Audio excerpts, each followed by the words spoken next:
Hello, I'm Paul Beckwith.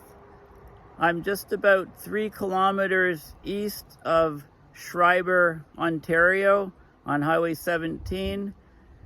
So I'm just north of Lake Superior, and I just came across some information on that there was a Japanese internment camp during World War II built here in 1942. And what they did is after Pearl Harbour, the Japanese in Canada were treated very suspiciously, so they were forcibly removed from their homes. A lot of Japanese people were in British Columbia, so they were forcibly removed from their homes during the war and brought by train to a Japanese internment camp that was constructed.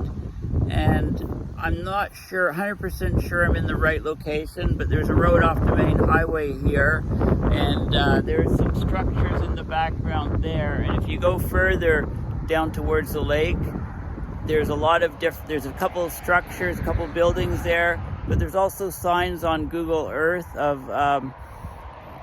5, 6, 7, 8 other buildings which are no longer there. They were all torn down. Now, unfortunately, this is a private road, no trespassing. It's tempting just to jump the chain and walk down towards the lake to have a look, but I'm not going to do that.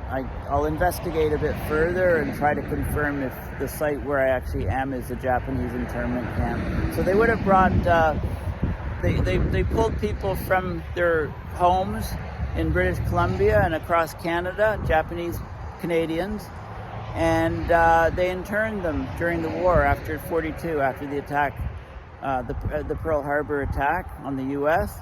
And these people, their land was confiscated, all their possessions were confiscated, and after the war, nothing was returned to them. They had to start over again from scratch. So,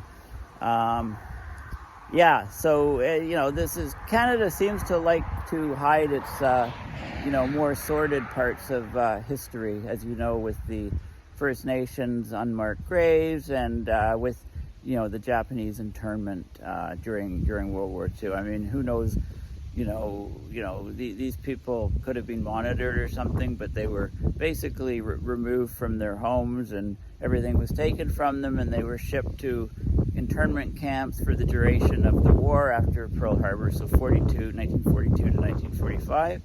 And there's, in town I was asking people if they knew where the Japanese internment camp was, and nobody had heard of it, even the local police officer just down the road, the police station. So anyway, it's kind of erased from history, but I find it very interesting. Anyway, thank you for listening. Bye for now.